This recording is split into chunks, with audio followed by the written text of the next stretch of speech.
Hi guys, welcome back, and now for the second part of the story that we have been reading. I guess I was gonna do something, but plans didn't work out. So instead, I am going to continue reading the story, and hopefully I end up doing a couple of videos today. I will be uploading at least 2 or 3 videos today, so stay tuned. Stay tuned for that. And here we go. Where we last left off, Rarity and Fluttershy were talking, and Rarity, I guess, convinced Fluttershy to tell Twilight about her dream. Now, hopefully this story ends up becoming awesome. I mean, it is awesome. It already is awesome. And it's a good story. Hopefully you guys are enjoying this reading. And please, if something seems off, if I end up seeing a little, please tell me. Your feedback is very, very important to me. It makes me create more content better for you guys. Now, without further ado, the story. We the candles that beam. Funky dreams, Spike shrugged, from where he stood between many crystallized thrones. Shouldn't this be like Princess Luna's thing to deal with? Stop talking about it as if it's a problem, Spike, Twilight said, standing at the marble desk and levitating multiple books in front of her.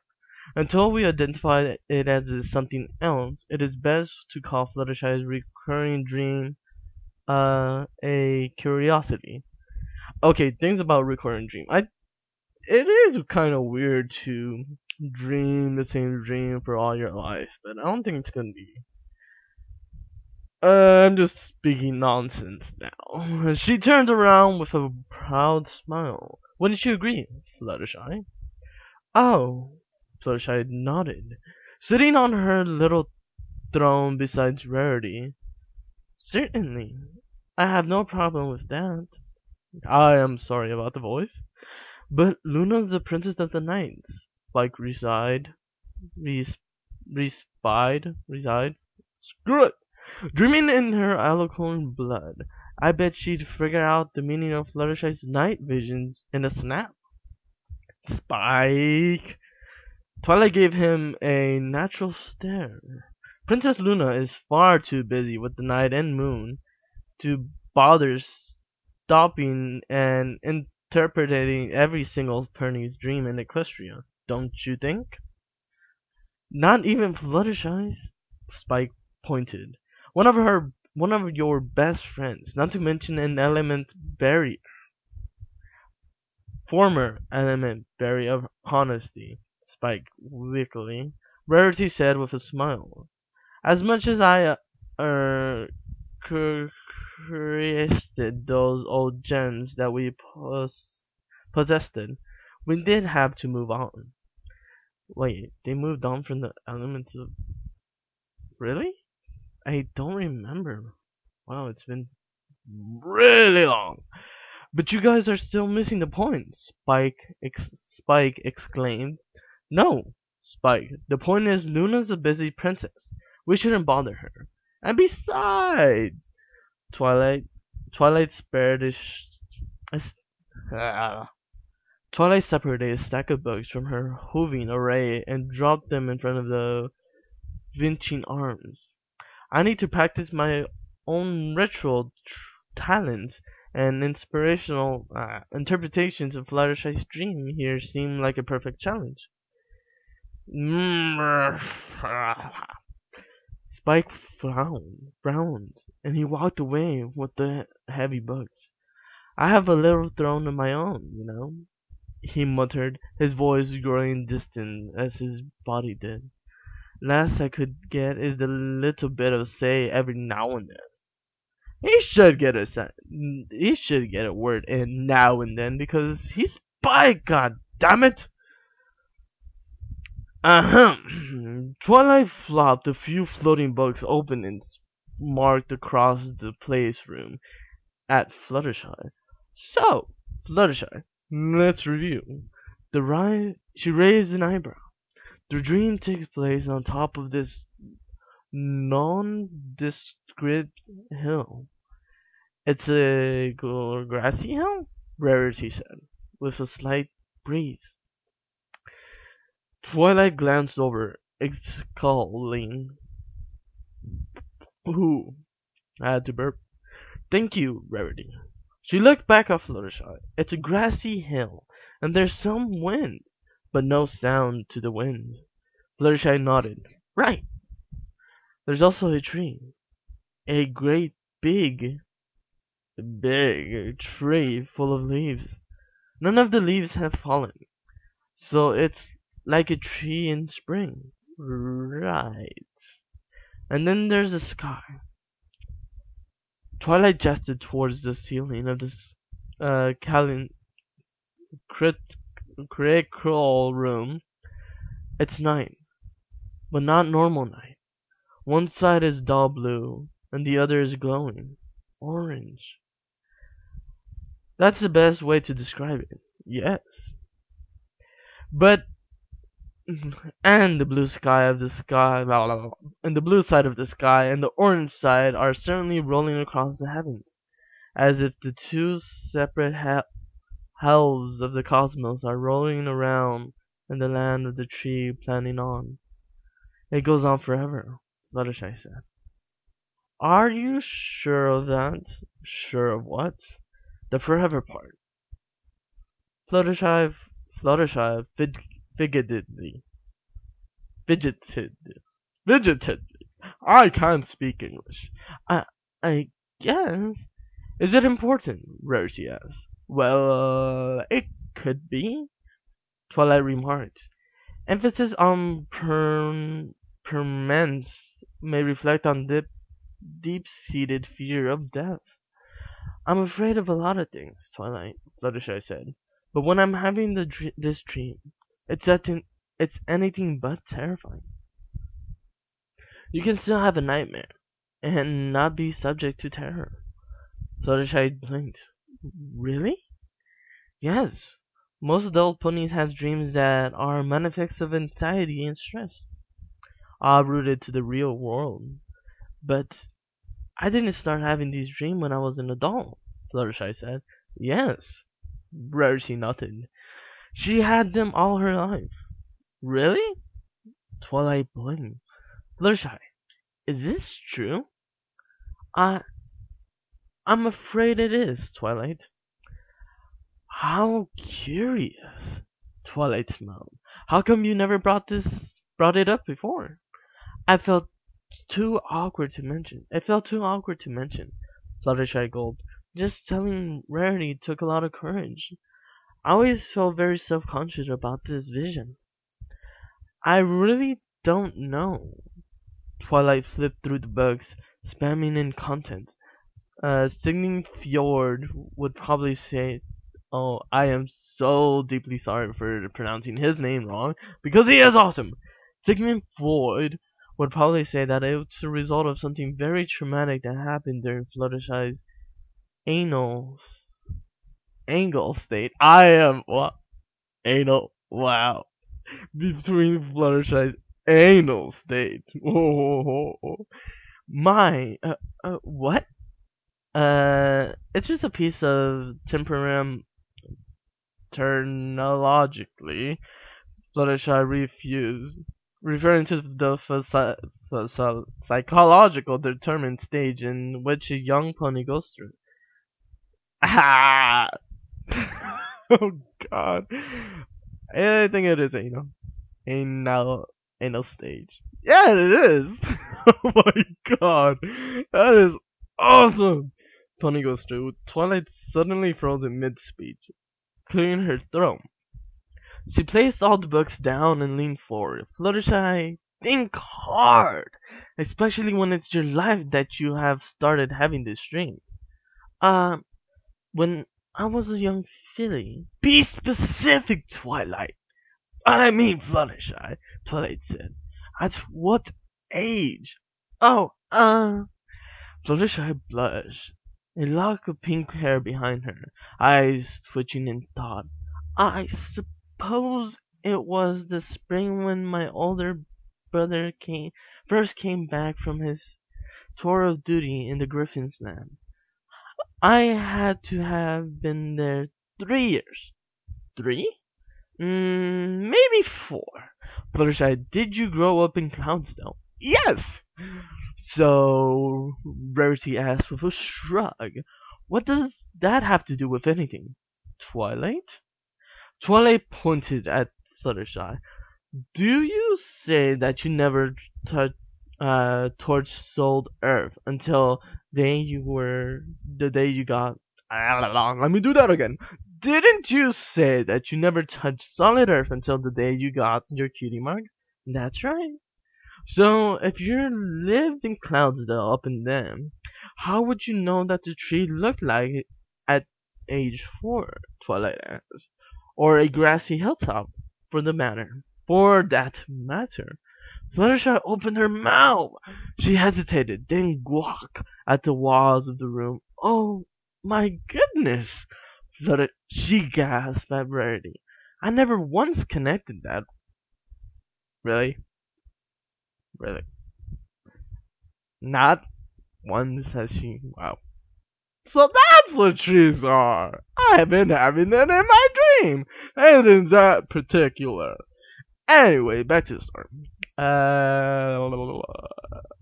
I completely lost my place. I never once coincided that. Rarity shivered slightly. How disquieted indeed. Unless she happened to have a picture book full of photographs from the rural Equestria, Twilight said. I'm pretty sure we didn't, Fluttershy remarked, shaking her head. The only member of our family who had left the clouds before me were my 2 older brothers who enlisted in the Royal Guard.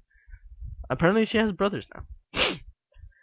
Well, they haven't really technically shown Fluttershy's family that much. I had never seen her dad, brothers, mother, so it is still kind of a mystery. The only family that we do know, I guess, would be Applejacks, since that's the one. Applejacks and Pinkie Pies. That's the only family that we really do know, or the ones that I really do know, because that's the one that they really do show.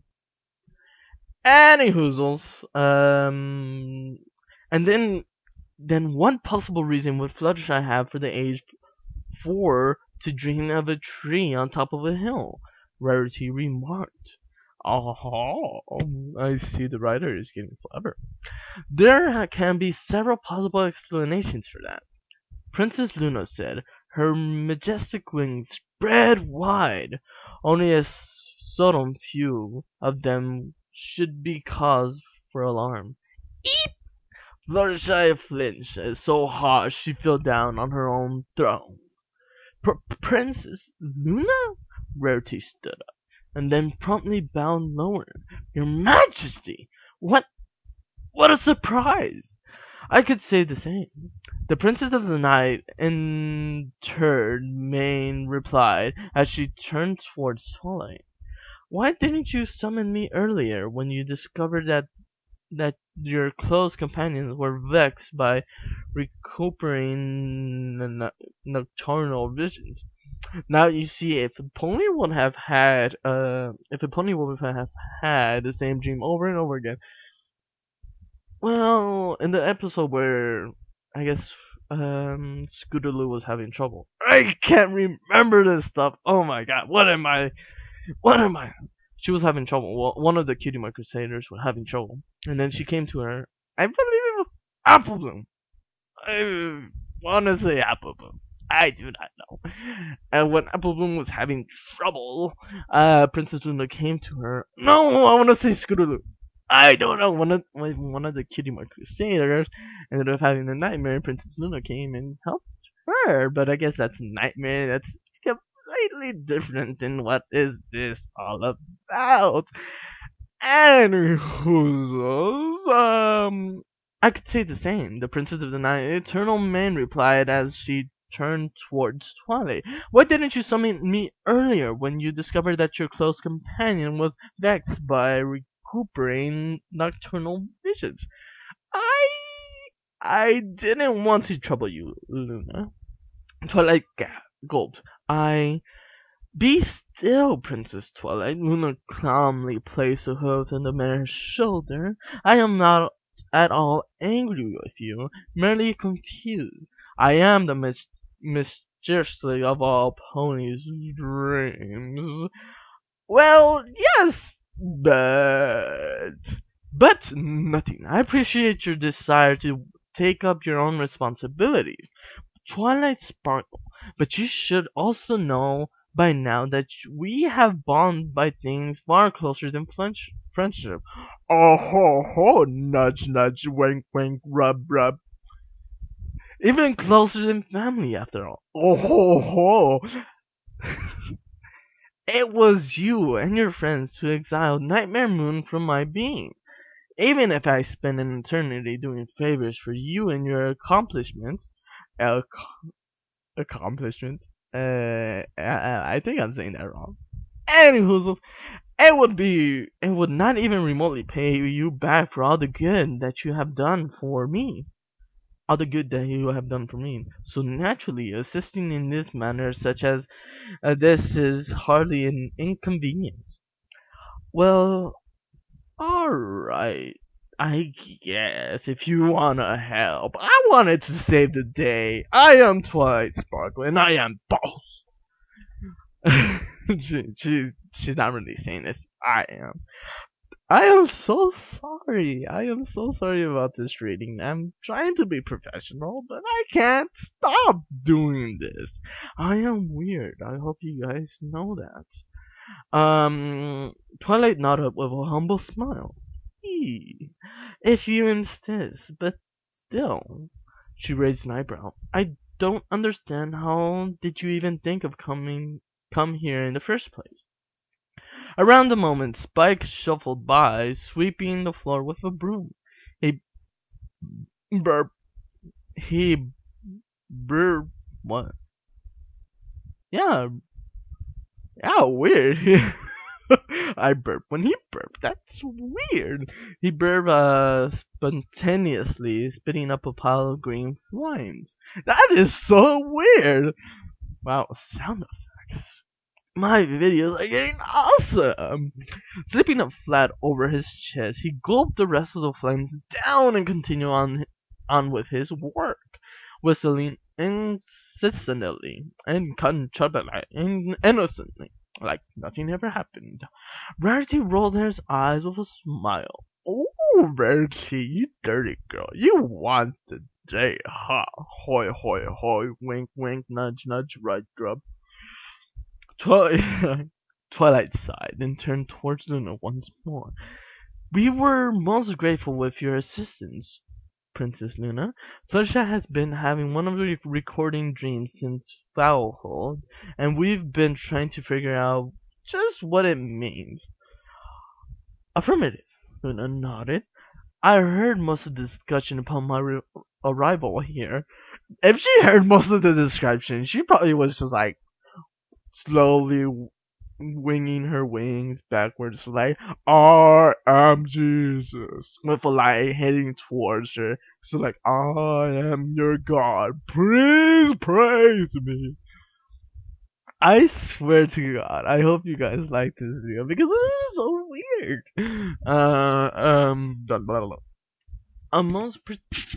Sorry about that. A most particularly version indeed. Perplexing? Fluttershy shrugged, her ears folding as she trembled. Is that a bad thing? No! Of course not. That means you're gonna die. No! But in real talk, no, but it most certainly isn't normal either. Princess Luna trotted towards the Pegasus. Digress, Fluttershy. Why is it that you've always felt so self-conscious to share this dream with any pony until just recently? She didn't really say that. I am crossing the 19-minute mark. No! Anyways, let's read a little bit more. I don't mind going up to 25. No, Take your time with an answer, Luna said sarcastically. You have my fullest and undivided attention. Then there's a nuclear bomb and she has to run and save again. I am so sorry. Well, Your Highness, I always felt like there was something inherently wrong with the dream. Wrong? Luna, hey, where are you going? Luna calmly raised an eyebrow. Is what manner? In what manner? Okay, I think it's a good time to stop. Yeah, 20 minutes. I wanna stop. I don't wanna stop, but I wanna continue as well. Fuck it, 25 minutes. Uh, if I was to express something like a dream in real life, I would be scared.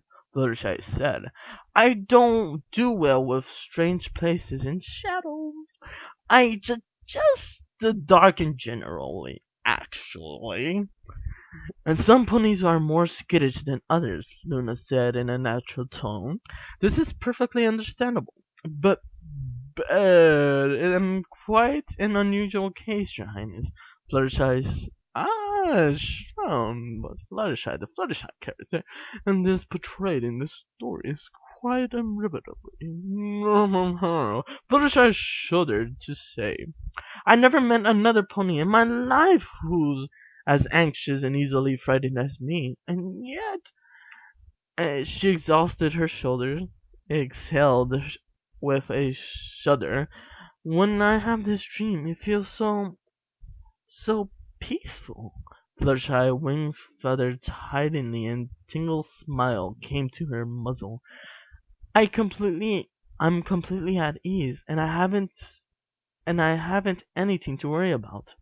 If I had my way, I would stay in the dream forever. And that concludes the story. I keep on trying to get away, but I just want to continue the story on the next part, so you guys can have more awesome story to hear and or read. Hopefully you guys are enjoying this reading as much as I am. I am having too much fun. I am having too much fun for this reading alone. I just love it. And hopefully you guys love this type of reading. I want to do more because I love it. After all, I hope you guys love hearing me talk, because that's all I do. I just talk to you guys because you guys are awesome. If you like this video, if you want to see more, please click any of the videos to your left and or right, depending on which side you'd like to click on. I recommend going left. It is awesome. Please check back for more videos coming out every day. And I am nerevars signing off, and I'll see you guys in the next part. Bye!